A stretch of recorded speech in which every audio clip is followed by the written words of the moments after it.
folks, welcome to a special bonus interview. This is the rest of our interview with Pitof, where he talks about the film Vidocq, as well as his work on Catwoman, and a few other things along the way. Did the success of Alien Resurrection lead to you being able to direct Vidocq?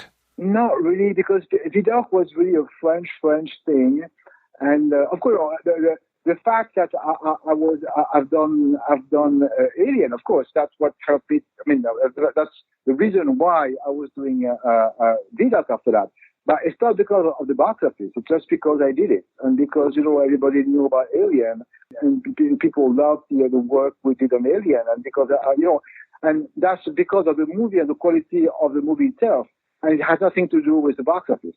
In France, I mean, the box office, that's the very difference in mentality. In France, the box office doesn't mean anything. I mean, the quality of the movie is not the quality of the box office. And usually the best movie didn't get the best box office. And so when we talk about quality, it's never the box office. It's really, did you like the movie? What did you like? And so on. But the numbers, they don't mean anything.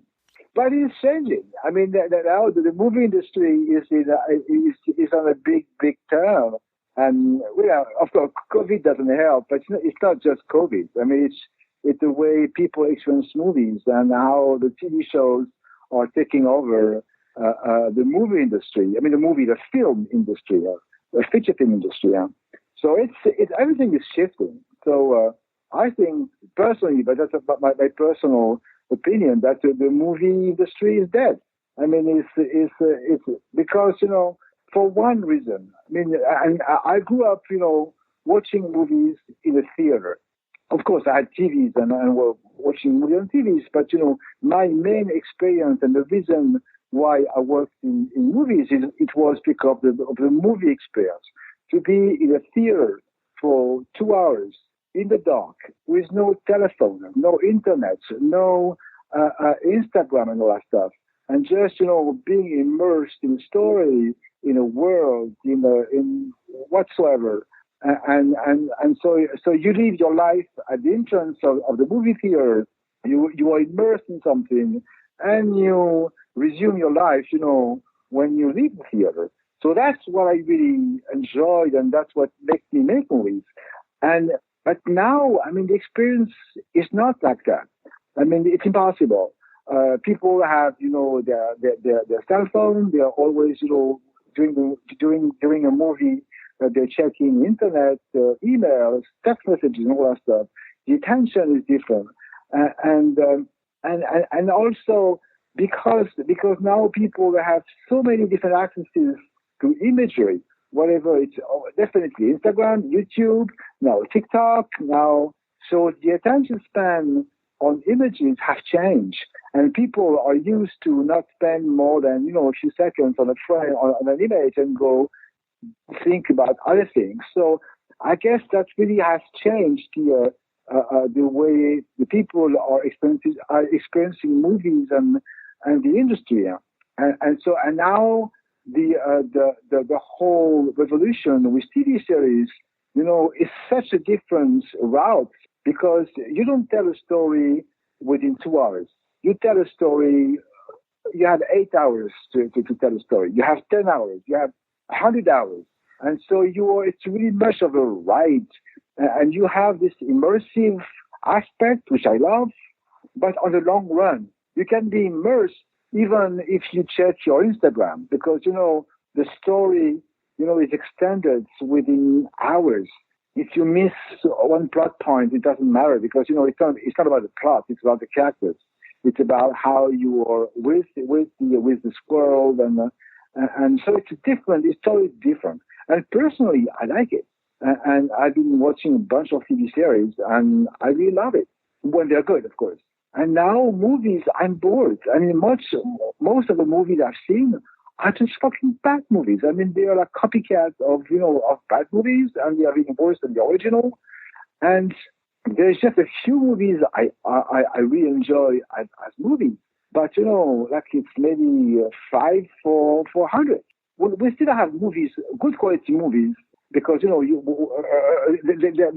we have talented people on this planet. So, of course, but I think the feature film will be more like an art piece, something on the side, something, like more an art actually, more that less, what it was like an entertaining thing. I think the entertainment is more going to TV series and other stuff that we may not even know, but in that direction. And the feature film is now like a niche. And I would say now, I mean, the feature film is what was the short film like 20 years ago. 20 years ago, you have the big, the mega big thing was the feature films, and the short film was like the arty, could be good in that, but good short film could be amazing. But it was this little sometimes jewel. Where now, I mean, that's what's happening. I mean, the big chunk is for TV series, and the little jewel you can find. Yes, you can find a good feature film that because the way it's done, because whatever reason, make it beautiful. So I think to me that's how I see it. Can you tell me a little bit more about Vidocq as far as how that came about then? And because it's such a long-standing character, and you managed to take it and give it such a fresh take. And if memory serves, was that the first, one of the first, was it HD movies that was ever shot?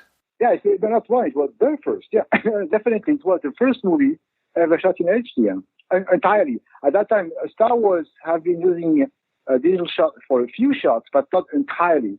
Vidocq is the very first entirely shot in HD.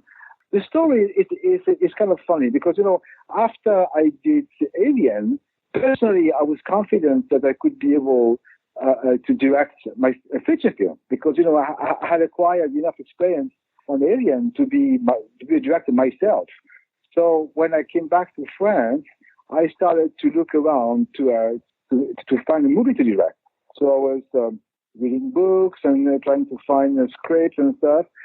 And one day, you have this producer I knew because I worked on his movie before as visual effects supervisor, and he told me, okay, I have this script with a lot of visual effects. Please give me your honest advice because I'm not sure that we can do it in France.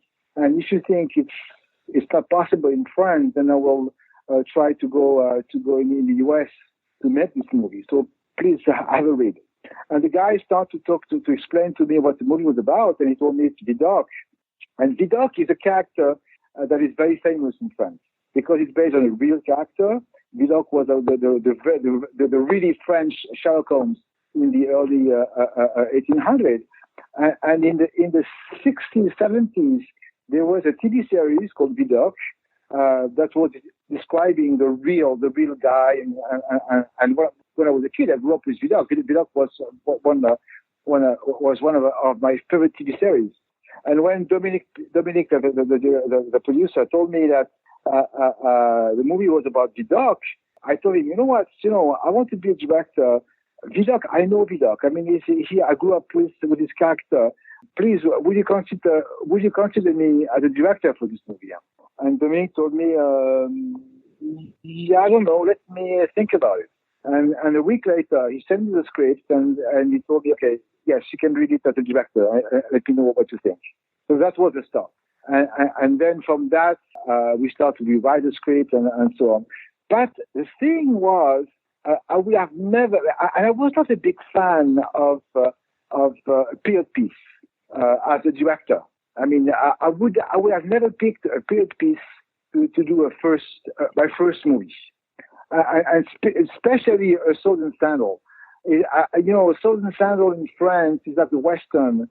Here, that could be like, kind of quirky and kind of, not that good. So in my mind, of course, on the one hand, I was very excited by Vidocq and what stuff. And on the other hand, I was, wow, fuck, I'm in that, really old, stuffy type of French movies. So I really need to give it a something different.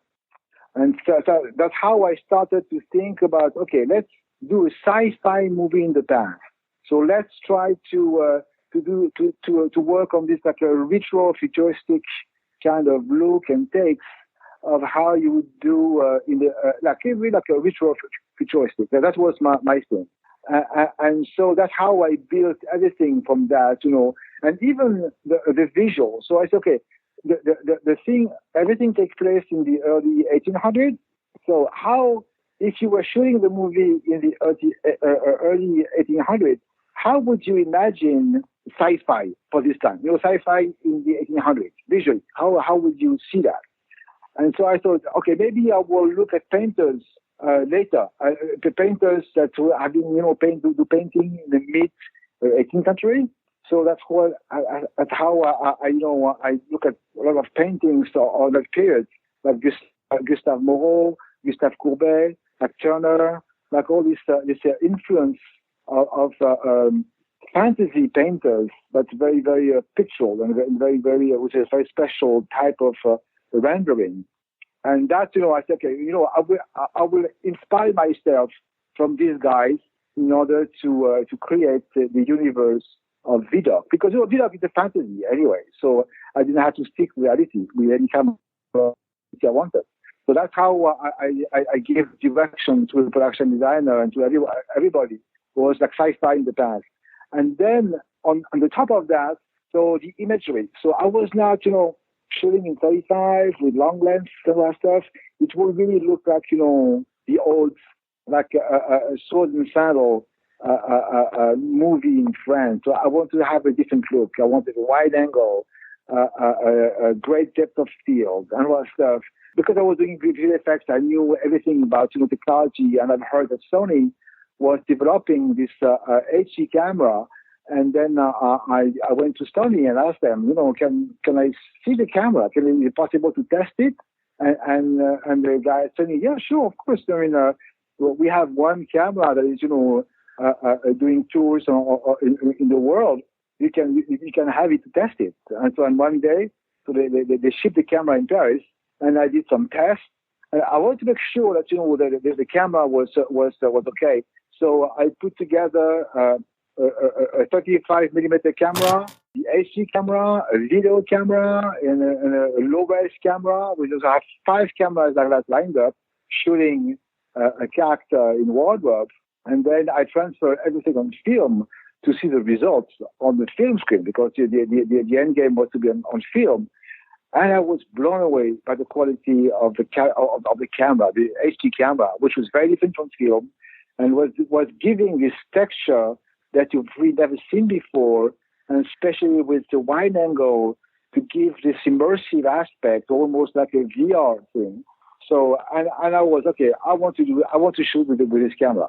And then Sony was very helpful and helped us to get, because, and the camera I did a test with, the serial number of the camera was 00001. So that was the very, very, very first HD camera for the test. And then after that, they have a version that was built with Panavision. So we had what they call Panavized Sony camera for the shooting. And yes, I mean, so the adventure with this camera was something, because it was really a prototype. Nothing was really working, and especially one of the big challenge was that we couldn't have like video feedback. We just had a huge HD monitor, which was the reference monitor, which the weight of the monitor was like, I don't know, 300 pounds. I mean, 400 pounds. It was huge, and there was no adapter to go to video camera, to video monitor. It was there's no video monitor, and there's no card that transformed the HD into video. So that was a challenge, and the challenge was because I was shooting Steadicam. The whole movie, Vidocq is shot almost entirely on Steadicam. Just a few shots with cranes, but every single shot besides the Techno crane is Steadicam. And then the problem with the Steadicam, because you have to feed the screen for the Steadicam operator. The screen of the Steadicam operator is video, not HD. The only way to get that was to have a video camera that was shooting the viewfinder of the HD camera in order to feed the monitor, the green monitor of the Steadicam operator. So that's what, and we have to come up with ideas like that. And finally, 2 weeks after we start shooting, we found in Canada a guy who did a card that could transform the HD signal into a video signal. So we could have like a tape recorder on set and have a video monitor on set to watch to be able to see the shot. So the beginning was pretty rocky and interesting because, it was like almost like shooting in 35 at the very beginning before we had like a video village, and video tab because, I was blind. At the very first shot, I was kind of blind. I was following the Steadicam operator trying to check his monitor to see what was in the shot. And the playback, because the playback was playing back with the original tape. And I didn't want to risk, because it was a tape. So, and the less you play the tape, the better off you are. You don't want to go back and forth on the original tape.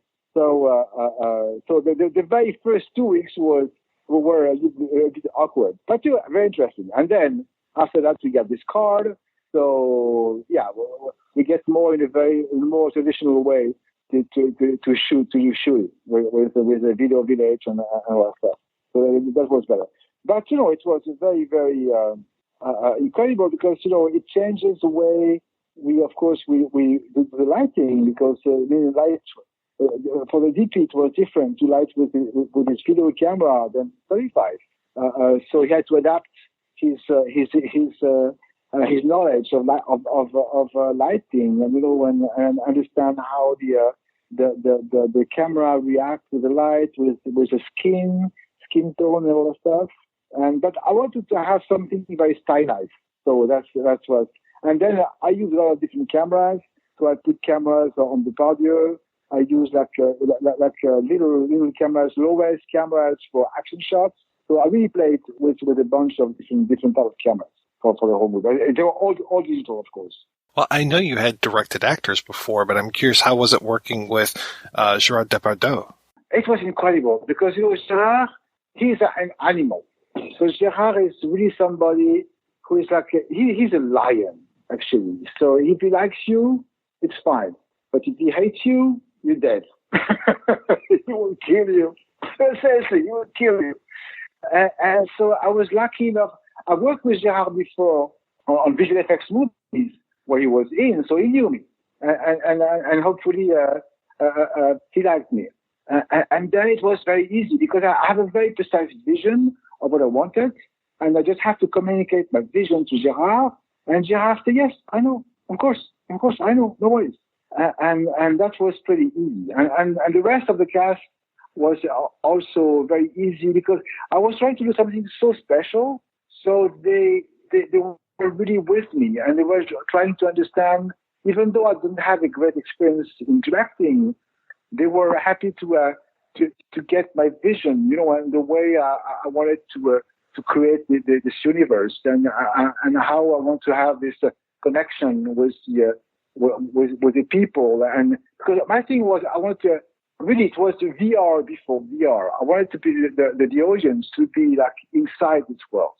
That's why everything is wide angle, everything is shot with Steadicam, and I wanted to have this really type of experience.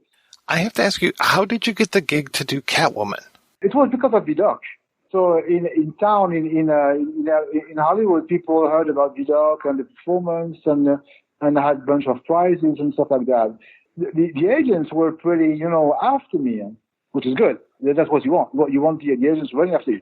Jean-Pierre had an agent. I was not really sure about it, and then they said this agent from Endeavor at the time who really chased me, and so I signed with him, and he asked me to come in LA for like a week, so I could do a bunch of general meetings, and that's what I did. I went in LA for a week, and I spent like the whole day doing meetings after meetings in studios and all that. And it was pretty cool. I was, pretty happy with it. And like a month later, so he sent me, no, not a month ago, right after that, he sent me a bunch of scripts. And of course, most of them were like really bad. And I said, no, I can't do that. I can't do that. And then he said, Catwoman. And he said, you know what, this is a script and I want to, they're interested in you. Would you read it? I said, yeah, of course. So I read the script, and the script was not very good, not so bad, but then it's Catwoman. How can you say no to Catwoman? And I said to my agent, yeah, no, of course, please tell the studio I would really be happy to do Catwoman. And that's how it started. So I flew back to LA to have this first meeting with the studio, with the producers, and they like me, I like them, and that's how we started. Did that relationship stay as happy throughout the production? Yes and no.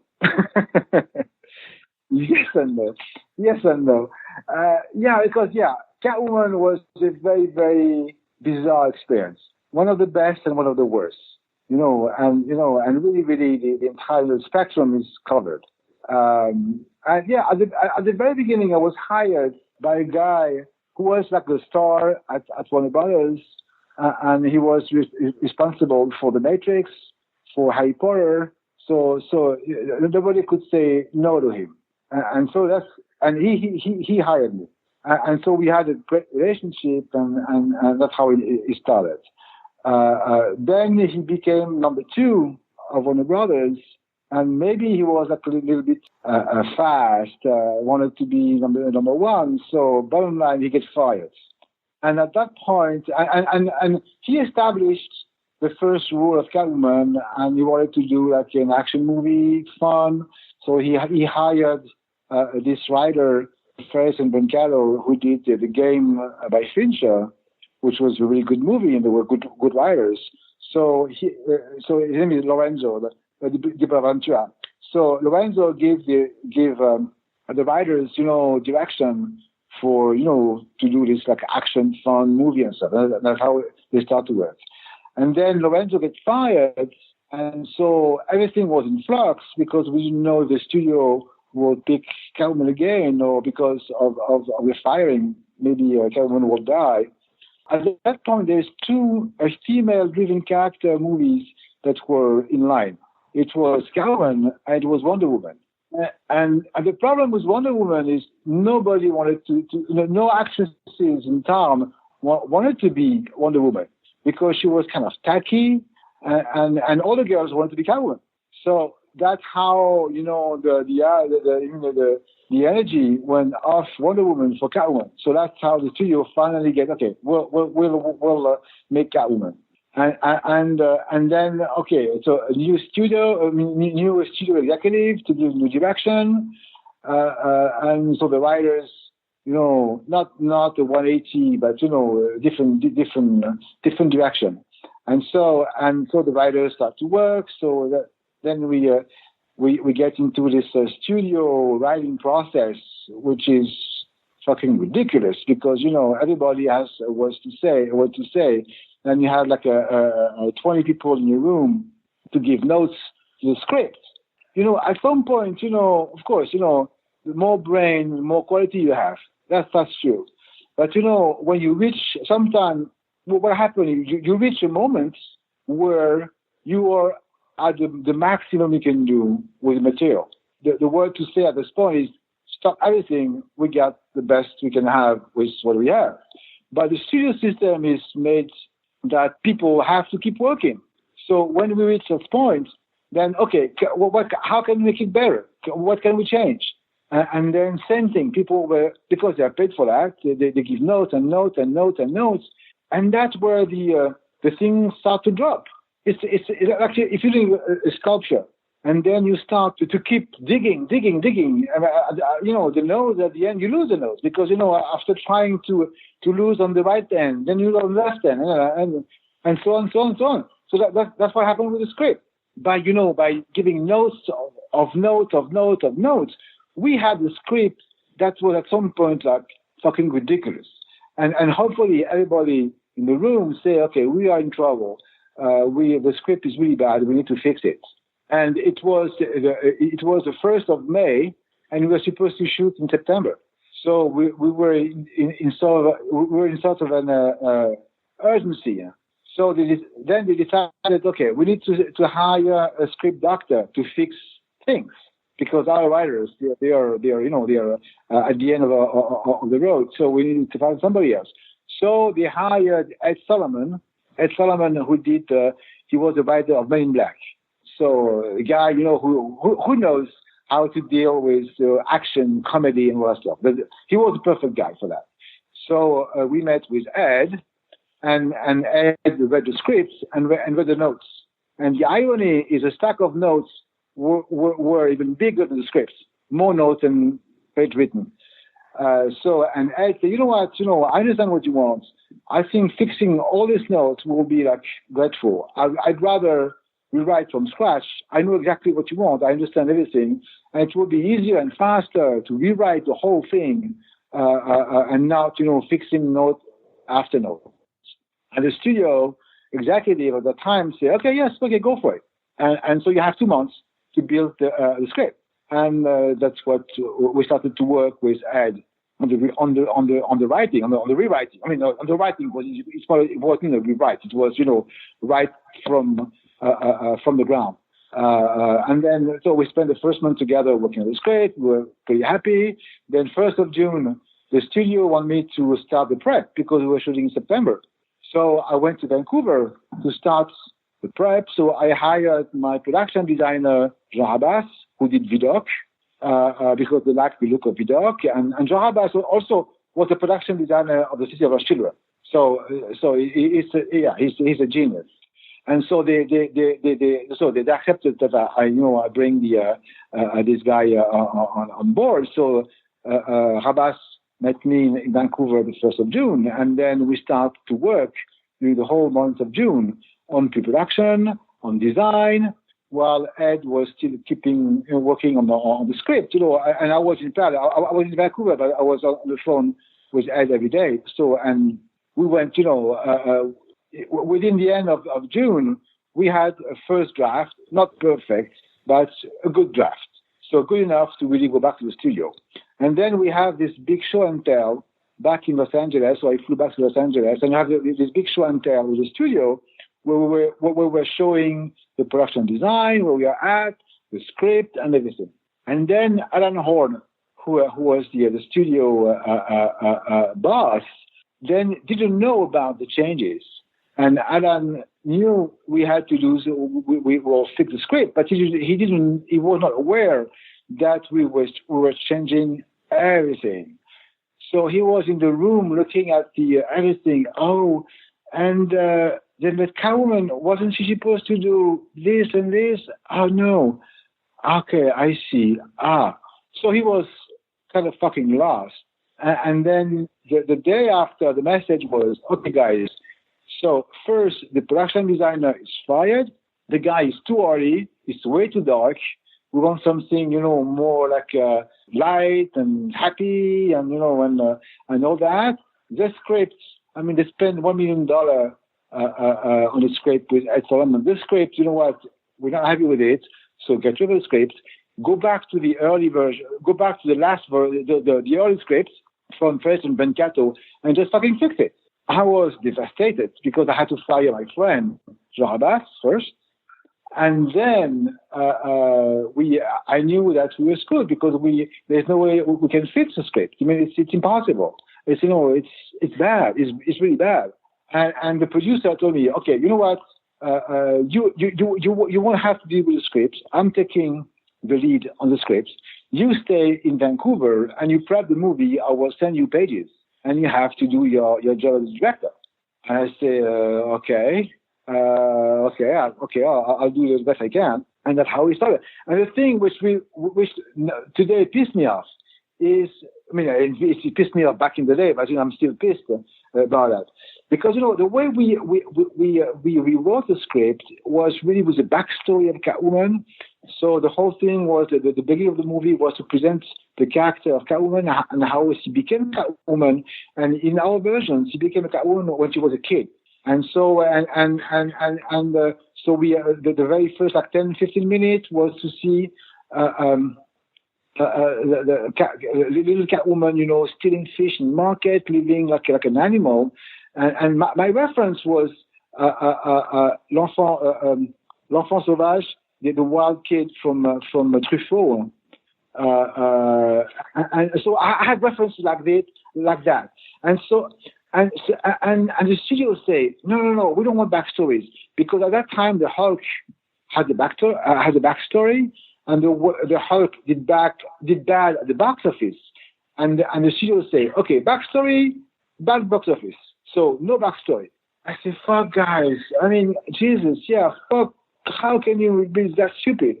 And then the other movie that was doing great was Spider-Man. So we want something like Spider-Man. Light, colorful, loving, do Spider-Man.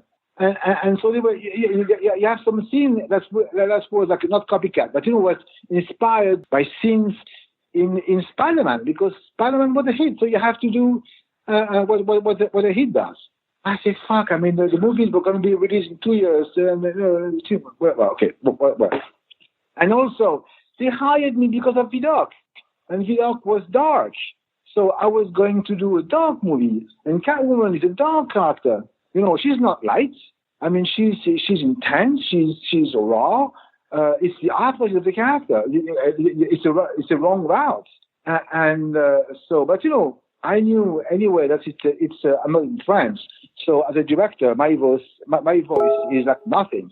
So I had to deal with what I'm told. And so I said, okay, fuck it, I'll do what you want.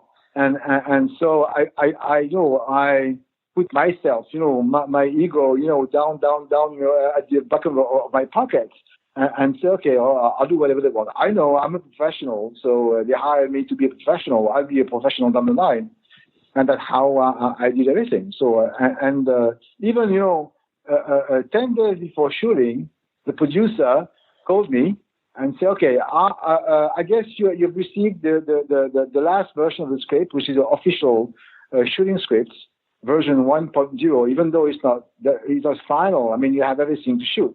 So what do you think? And I said, what, frankly, I just moved in this new apartment in Vancouver. I'm at the 18th story. I don't know if I'm going to jump tonight or tomorrow morning. And she didn't, but of course I was joking. And she lacked the sense of humor. And she told me right away, okay, if you don't think you're a director for this movie, let me know. Meaning, okay, if you don't want to do it, no big deal, no harm. I mean, you can leave tomorrow. Have somebody to replace you. And so, I have in a split second, I say, okay, what can I? Either way, I'm fucked. If I leave the movie, who the fuck are you, French director? You were snobbish. You think the script is not good enough for you, or you're scared because you don't have the shoulder to make such a big movie and all that. So I think would be like a negative on my back. And if I stay, I will be screwed because the movie will be not good. I mean, not as good as I want anyway, and it won't be a good movie. So I'm screwed either way. And I said, okay. I thought, okay, you know what? I'm the captain. That's the way the industry works. It's a ship. I'm the captain of the ship. It's a sinking ship, but I will die the last. I will do whatever I can, maybe to save the ship, but I'll be the last to leave the ship. So that's what I did. And then from that on, I put like a horse. I put some you put along your eyes to see one. Here's a blinders. Yes, thank you. So I would like a horse with blinders to see only what I have to only what's in front of me, and that's it. And so work and try to please the studio, and that's what I did. I mean, the studio was happy with the movie. I've never reshot anything that they didn't like. I never had one note saying you should do that and that. So I did my job. So that's the part I'm proud of. But at the end, the movie doesn't look at all at any level. Whatever is the art direction, whatever it's the character, whatever is anything. It has nothing to do with what I had in mind. So that's, and I had to live with that. And then after that, when I have meetings in Hollywood and people say, how do you feel? And I say, you know what? I feel like in Rosemary's Baby. I've been raped by the devil and I have to give birth to this monster. And it's, okay, I can't say it's not my baby because, it's my baby. I carry it in my womb for 9 months. But it's a rape. It's a fucking rape. And that's how I feel. I feel I've been raped. It's something, it takes a while to understand and then to move on. Yeah, and to move on. That's really, it takes time to heal, definitely. And because, especially as French, because, we see things as an art piece and we put everything in what we do. We're not, of course, we're professional, but we go beyond that. We give our soul. We give everything more than just be a professional. And so it's but it's a double-edged sword because then what comes back can kill you if it's wrong. Sort of. So how do you recover from that? How do you move on from Catwoman? Do you go back to visual effects? What's the next step for you? So I never recovered, really. It took me years and years and years. So I've been doing a bunch of stuff. And going back to visual effects was not even an option. Because, I've been the effects guy for years. And I never loved effects. In a way, when I was a kid, my dream was not effects. And I didn't give a shit about effects as a moviegoer. I was happy to do it. I was good at it. But, it wasn't my dream. So, and I didn't want to be parked, to be locked into that effects world. And so I didn't work in visual effects after that. So after that, I was trying to find scripts, what I did. And, and stories, I never, every movie I tried to make never happened. A year after Catwoman, not even a year, not long after Catwoman. Yeah, I had this. And while I was doing Catwoman, Sharon Stone proposed me to do Basic Instinct 2. And I read the script, and that was I was doing Catwoman. So we were doing the mixing, and Sharon told me, you know what? I have this movie, Basic Instinct 2. I would love to consider it. And she liked me. I liked her too. And so I read the script, and the script was so bad, really so bad. I spoke with the producer, Mario Cassar, I knew, by the way, and I told Mario, you know what? The script is very bad. I can't do that. And Mario told me, you know what? Catwoman cannot be released. So now you're still a hot guy. Having a movie, down, on a lineup before your movie is released is really a chance. So think of it. And I said, yes, but would Sharon be okay to modify things? Be honest with me. And he said no. But her script, she has been developing it. It's her passion project. You won't make her butch anything.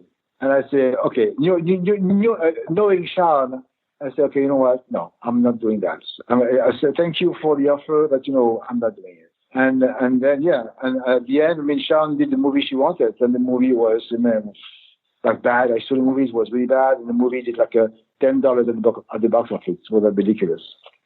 And then after that, I had the movie was released, and then I had this project, and my agent told me, you know what? Are you okay to do a small movie? I said, yes, of course. The smallest than anything. And so I had a friend who connected me with this writer who did a movie called it was called Only in New York, and Jim Caviezel was attached to it. And the movie was lined up, was produced, was financed, and then I accepted to make this movie. And so I meet with Jim, and we had like a Ray Liotta also as another character. So and Gérard Depardieu was okay to be a part of the movie. We had a role for him.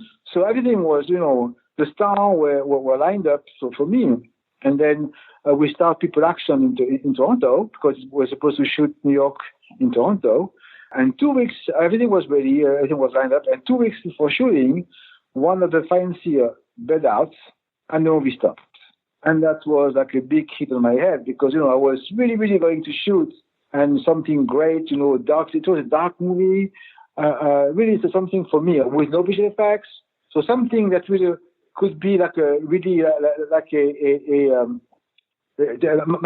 my out of jail card, get out of jail card, because I was in jail, my redemption, and so it was really my redemption movie. And 2 weeks before shooting, he stopped, and the producer, he couldn't get the movie off the ground, so stopped. And I was fucking devastated, really, really devastated. Not suicidal, but really bad. And my agent finally find me. I told my agent, find me something. I'm so fucking depressed. I need to be on set. My life is to be on set. So find me something. And then he found me this movie, a TV movie called Fire and Ice, where the director was. I can't remember what was the reason, but they were looking for somebody to shoot right now. So I was ready, of course, and then I did this movie. It was a small TV movie with dragon and stuff, and not very good, but not very bad. Well, I just did the shooting, and the producer did the post-production. I have no words on anything. But I enjoyed shooting it. It was doing something.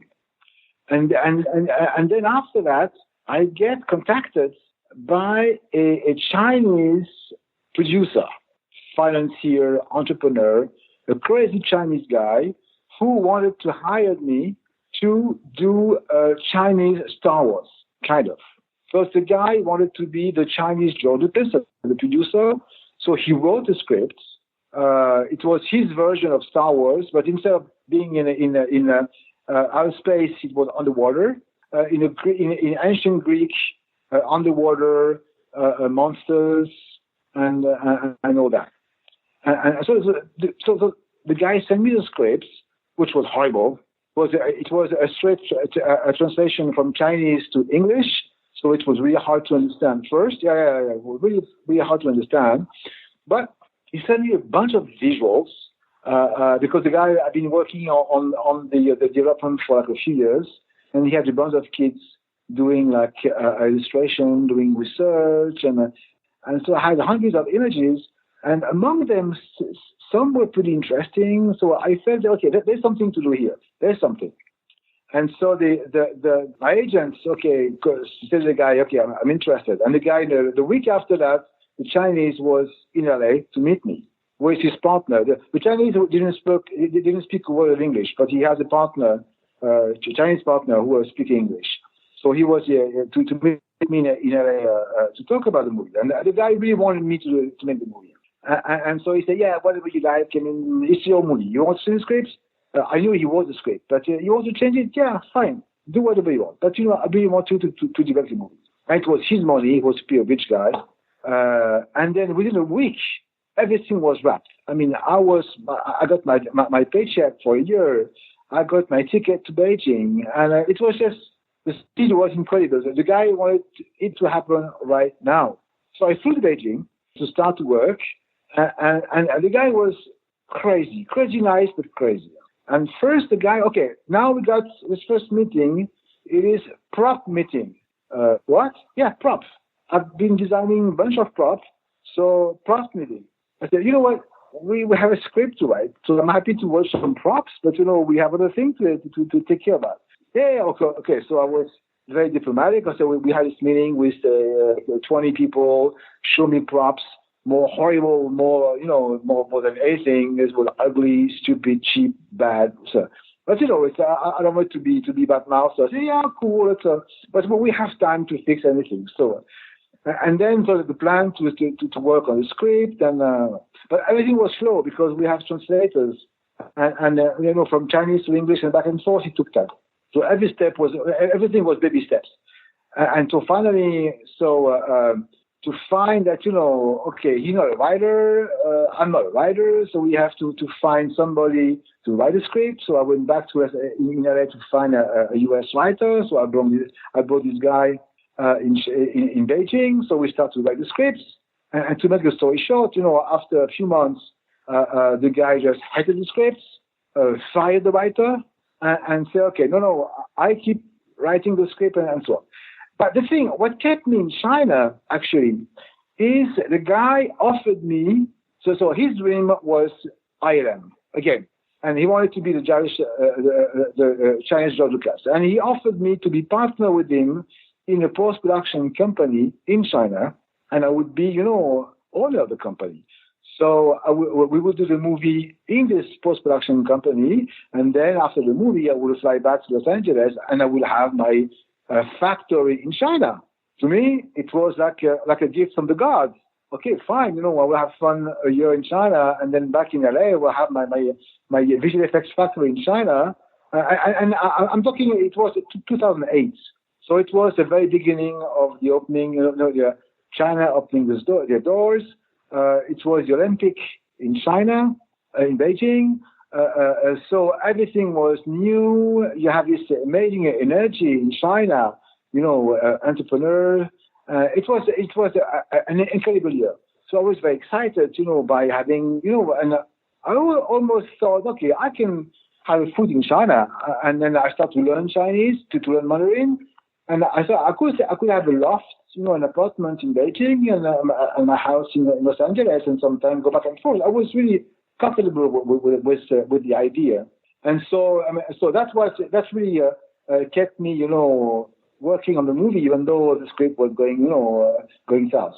And then down the line, I start to understand more the guy, and that he was full of shit, and he didn't have the money, he says, and there's no company, and he would never give me anything. I wouldn't be partner. So then I left.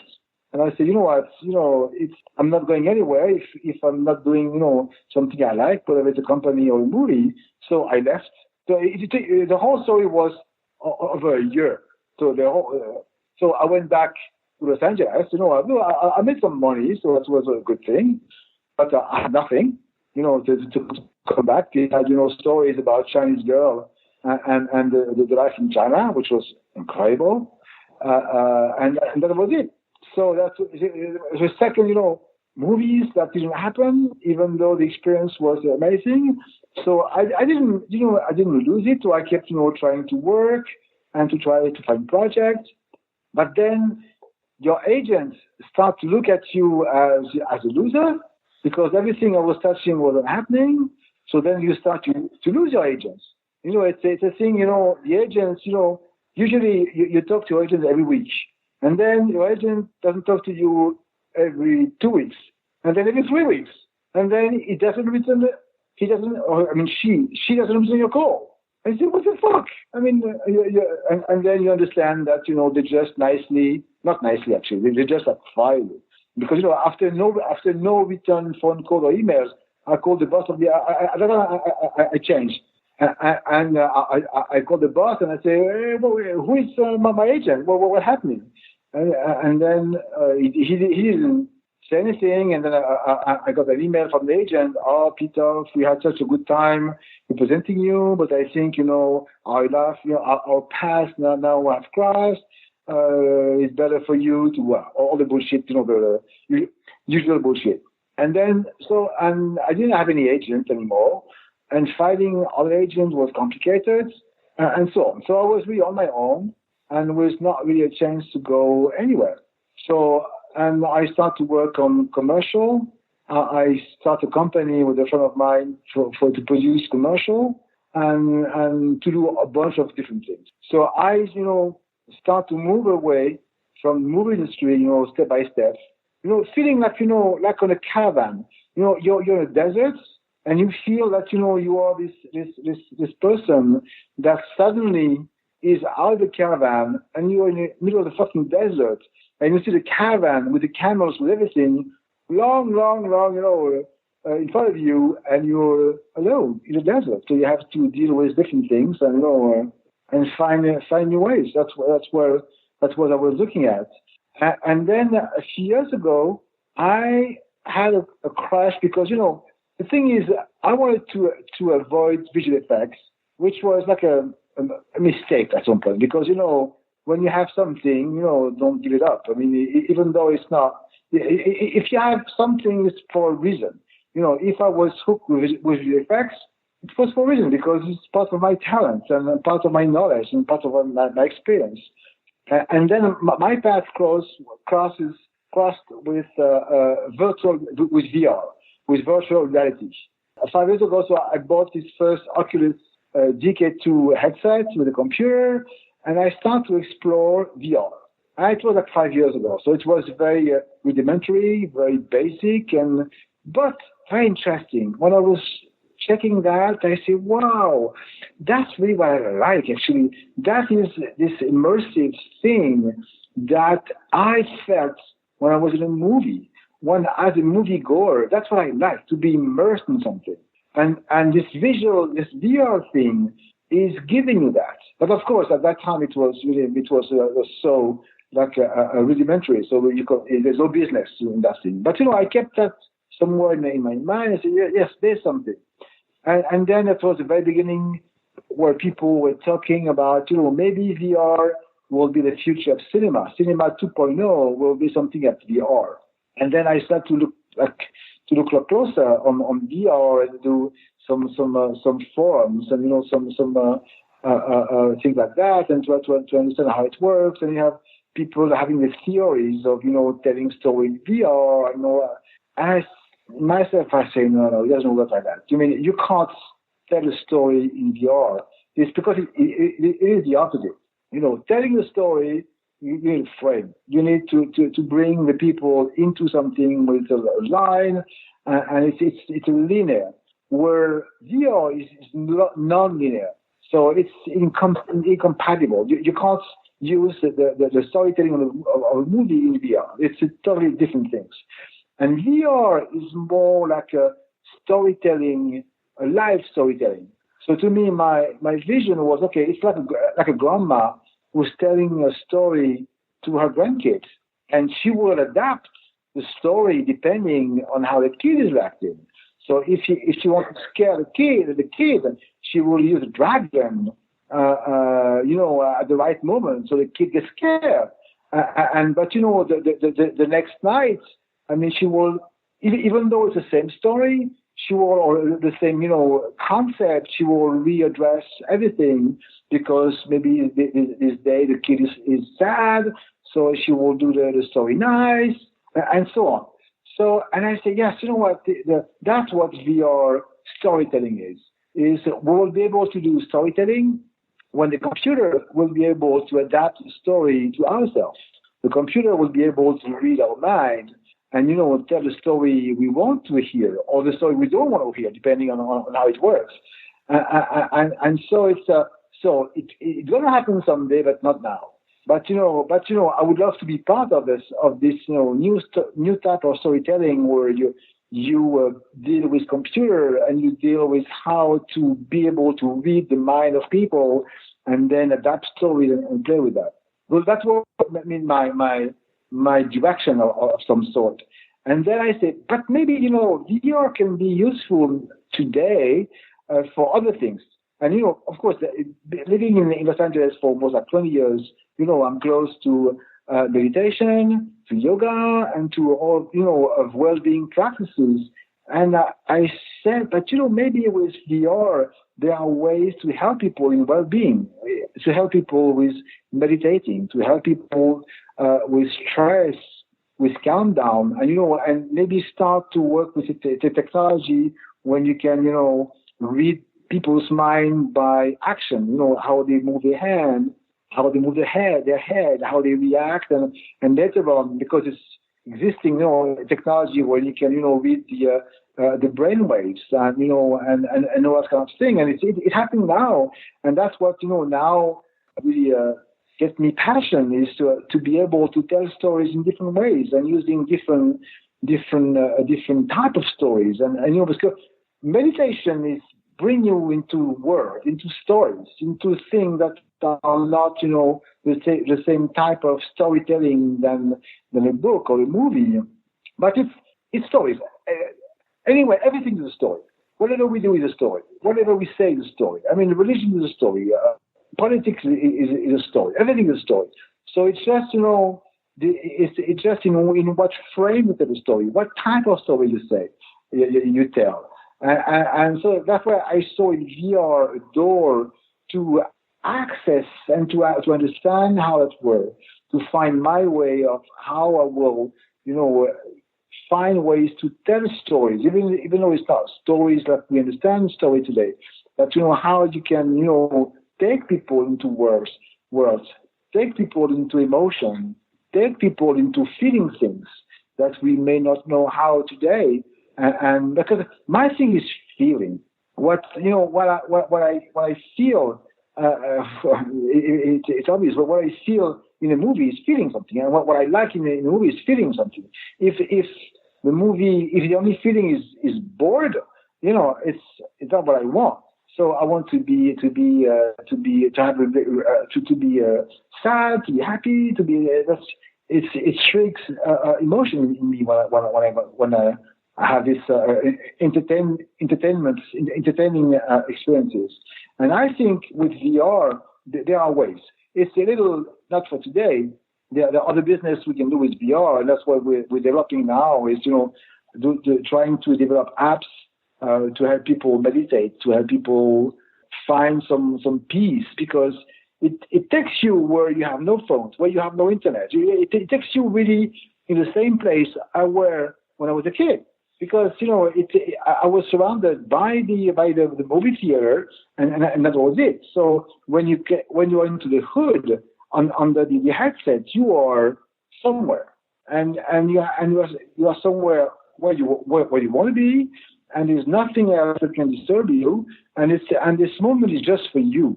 That's what I like in this well-being thing is.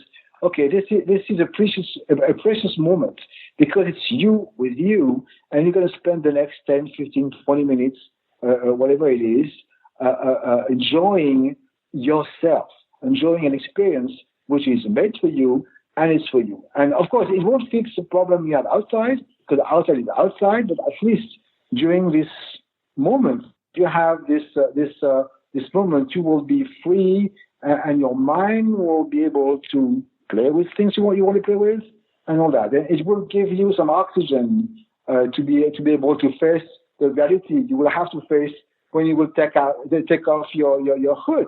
So that's where I am right now, and that's what gives me passion and hope for entertainment / well-being things.